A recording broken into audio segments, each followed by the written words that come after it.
Decided to look at short film as a genre rather than the drama genre within short film. As with any genre, there are certain conventions that make a short film a short film. We've identified some of these conventions that we followed within our own film. Under 30 minutes. A short film obviously has to be short. Character is a particularly important feature of short film. The aim is to create character using a variety of methods. We mostly did this using mise-en-scène elements, like the posters in Maisie's bedroom and the background detail. One example of this is Danielle putting the dinosaur figures on her dresser. It just means that they are small, almost unnoticeable details that help the audience build an image of the character. Due to the focus on character, short films usually only have one or two characters. There's not enough time to create a deep backstory for more than that. We definitely stuck to this one well. There is only really one character unless you count Maisie's teddy bear. Reflect current important social issues. We were kind of tackling feminism and gender roles by consciously choosing for our astronaut to be a girl. As all the space films we had watched for research had boys as the main characters. This is an example of how we both subverted and developed conventions. There were other conventions we looked at but decided not to use because we decided they either wouldn't fit well into our film or we just didn't really like them, such as short films usually hinge on a metaphor/saying, but we decided that this wasn't going to work for us. We just didn't find any inspiration in any quotes or sayings, and felt our final product would be more original if it was personal and the ideas were our own. In terms of the unique selling point of our film, we think the fact that the astronaut is a girl is our main selling point. As we mentioned earlier, it's all about breaking gender stereotypes. We didn't really follow or adhere to a specific genre, although our film would definitely have fit into the drama genre.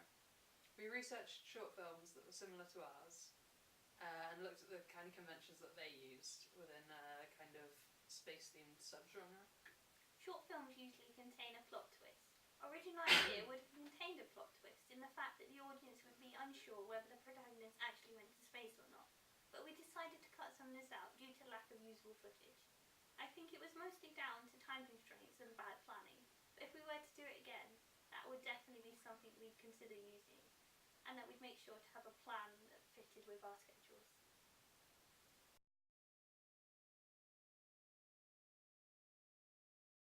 Our main target audience is made up of people studying film or working in the film industry.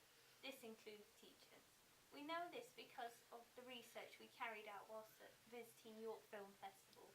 Our audience, stereotypically, would be mostly made up of female students in the range of 18 to 25 years old.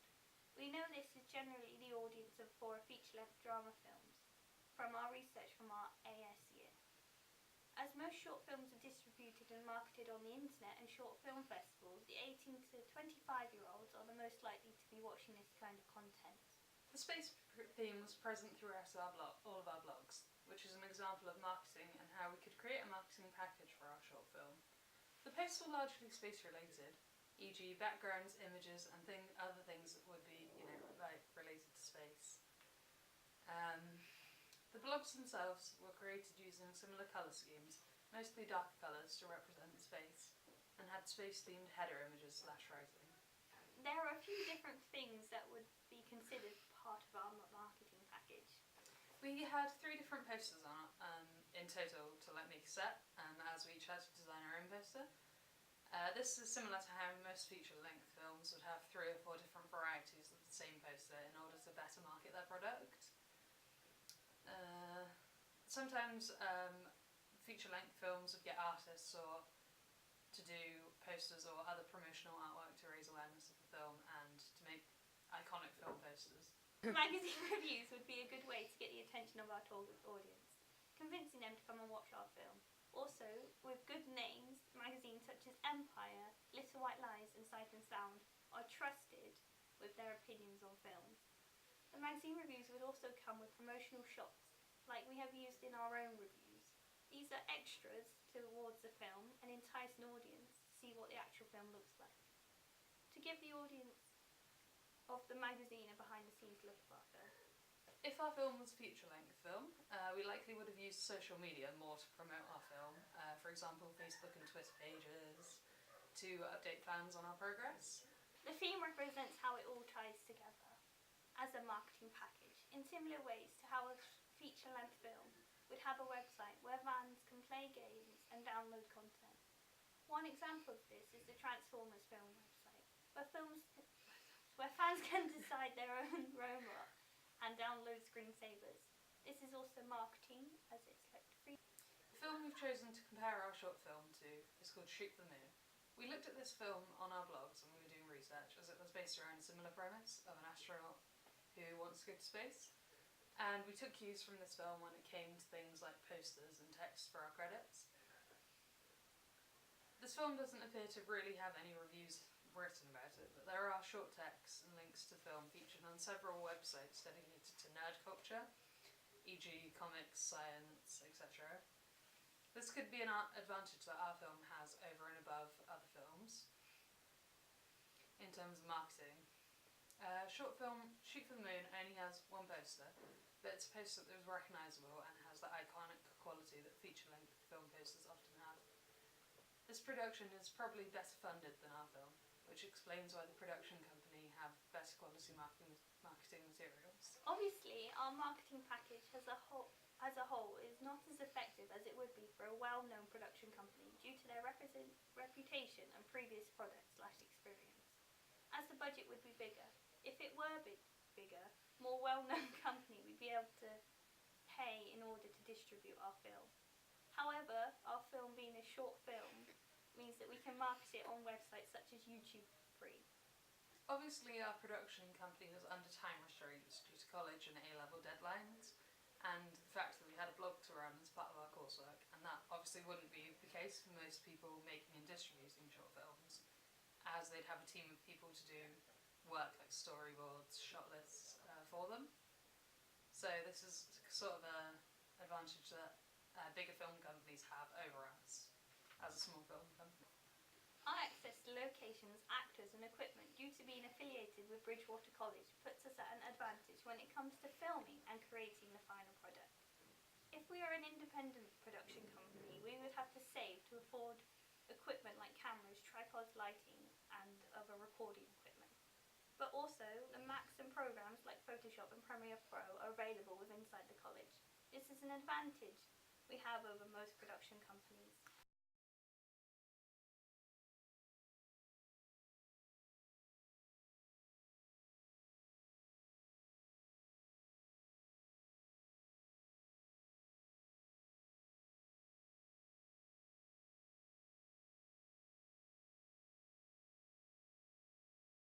Altogether a little bit confused on how it's going to be a 5-minute short film, because we're all seeing it as a little snippet from a film, like a little scene, because there's not really a beginning or an end, because obviously you're doing it as if she's like thinking about going to space, so how are you going to end it? Obviously if she's not going to space. Yeah, we're planning on ending it so like her rocket is like crashing in space. And then there's kind of quite a dramatic scene with her like screaming and like it's in space. But then the end scene is her kind of laying on the floor of her room with her rocket over the top of her. And maybe like her mum walking into the room and like seeing that it's not actually real, it's just her imagination. But we're a bit unsure on the ending as well. Yeah, because we kind of had the same idea but two variations of it. The first one was just her becoming obsessed with space, and then ending with her building her rocket, and then like the end shot is the rocket, but she doesn't go anywhere kind of thing. And then the second variation was her actually going into this little imaginary world, like Daniel said. I think the second one will do better.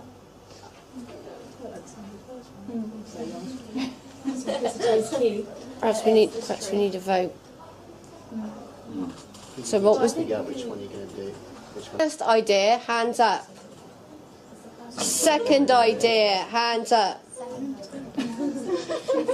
Right. I think the second one's more of a short film. Right? Yeah. Creating, obviously you'd be using like animation or something to create a scene, like, or would you be using green screen or Green screen.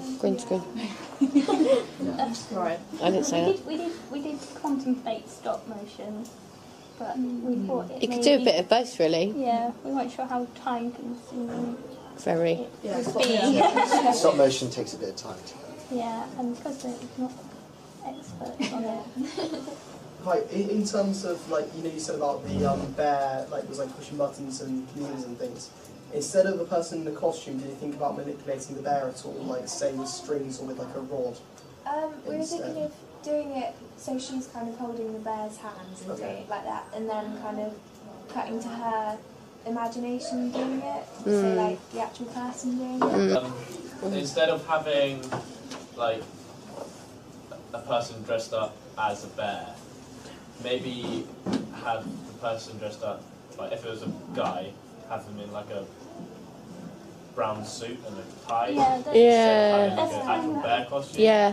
Maybe with bear ears. Yeah, maybe with like just stuff like that. That's what I imagined. Yeah. And then That's what I imagined. I think that'd be an easier way of portraying the like toys than having toy costumes. Could use the planetarium to introduce the idea that she's Yeah. obsessed with space. With the mum coming in, you can do like a sound bridge, but sometimes use another film where they're being interrupted and you hear it in that world and you get confused. So she could hear her name being said in her mum's voice, but you could see it coming from like the teddy or something, and that makes That's a good idea. Yeah. it goes back Yeah. to the mum. To detail, like the fact you said it'd be her birthday, because if it wasn't, you'd be like, oh, where did she get the boxes from? And like that kind of thing. The most important feedback that I feel we received was the feedback from our screening questionnaire. This is because it allowed for us to see an audience's reaction to our finished short film. The first question on our questionnaire was, what age group are you in? We asked the age of our audience because this allows us to see what age group enjoyed our film more, and therefore marketing can be directed to a specific age group. For example, very young children would enjoy our film, then we'd use brighter colours on the poster and more emphasis on Mr. Bear, as children enjoy toys and mascots. On the screen, you can see a pie chart of the results from this question. Through this, we learnt that the screening audience was primarily in the age group 45 to 54. This could be due to the fact that the audience was mainly made up of parents of our fellow classmates. However, the results also show a variety of ages came to the screening. This is good in relation to our short film, as we hoped it would be relatable for all ages. The second question we asked was, what is your gender? We asked the gender of our audience for the same reason as question 1. Both question 1 and 2 can help reveal the demographic of our audience. We learnt that the audience at the screening was mostly female. Due to the positive result that our film received, this is interesting to note. Due to the fact that our protagonist was female, this may have made the character more relatable to a female audience. Question 3 was, what genre of film do you usually watch? Question 3 was asked because this allows us to build a bigger picture of our audience and can be linked to the psychographics. For example, due to the sci-fi aspect of our film, an explorer may enjoy it because watching our short film allows you to escape reality and into the mind of a child. The majority of the screening audience usually watched comedies. This suggests that the majority of our audience may fit into the mainstreamer category. This is because comedies can be directed at anyone and mainstreamers follow conventions, suggesting that a classic joke will be found funny by the same group of people. Skipping ahead to, we asked, what is your favourite part of our film? As our fifth question. We asked because it allowed us to assess the feelings of our audience towards our film. As you can see by the pie chart on the screen, a variety of aspects of our film were enjoyed by our audience. This shows that our narrative was portrayed well throughout the short film. The favoured section of our film was the ending. Question 6 also allowed us to evaluate our audience's emotional connection to our short film. We did this by asking, in one word, how does our film make you feel? Through asking this question, we learnt that our short film was received really well due to the fact all the words written by our audience were positive and were also words we ourselves hoped would be associated with our film. This conveys that our film had an emotional impact that we hoped for. This positive emotional impact our film had on our audience is also seen in question 10. This pie chart shows the majority of our audience saying yes, that they do relate to our protagonist. During the process of creating our short film and the ancillary text, we used many different types of software and equipment. The 3 main softwares that we used were Photoshop, Premiere Pro and InDesign. Some of which we had never used before. Here is a short video on how to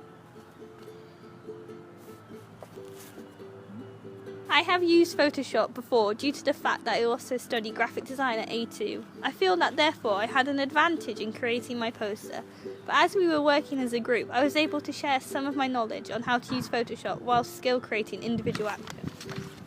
I was new to Photoshop, so with the help of others in my group and also my own skills, I've developed my skills in Photoshop and agree that it's an effective software for creating a professional poster.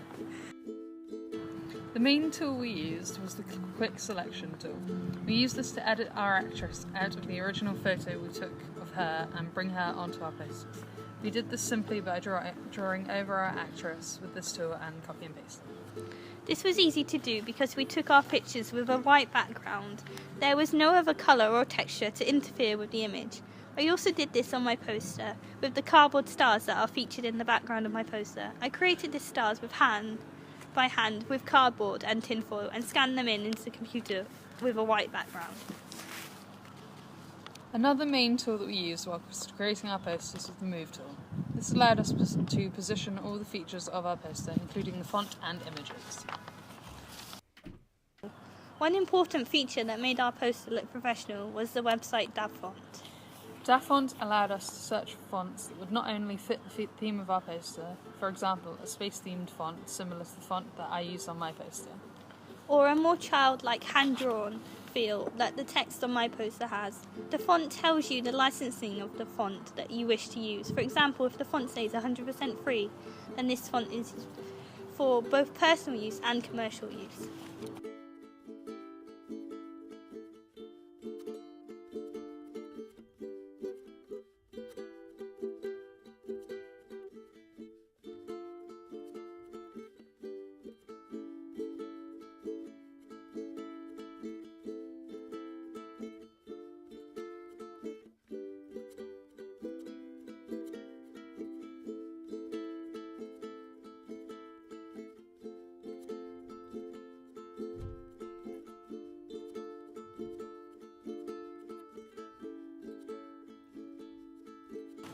Now let's look at how to use. The main thing that you need to know on Premiere Pro once you have imported your footage is how to edit clips. This we already knew from our previous experience during our AS year. This year we used some of the more complex features that Premiere Pro had to offer, for example a crossfade. This was very easy to do as it was an effect you could add onto your clip through Premiere Pro.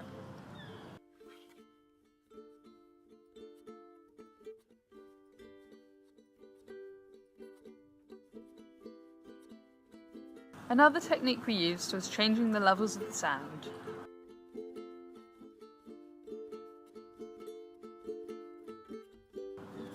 Now on to InDesign. InDesign was something that was both new to all of our group. So here is a basic how to set up your magazine layout. Open InDesign, then when this screen opens up, choose A4, Portrait, then click this box that says Facing Pages. Choose the amount of columns you want to have. Most magazines have 3 columns. Change the bottom gap to around 15mm as this looks more professional and like an actual magazine review. After clicking Done, this page comes up. Then drag None page down. We also used DavFont during this process to be able to match our magazine reviews to a professional magazine. One thing I would certainly recommend during this process is looking at a layout of a magazine you like and then replicate it. This will give your magazine a more professional finish.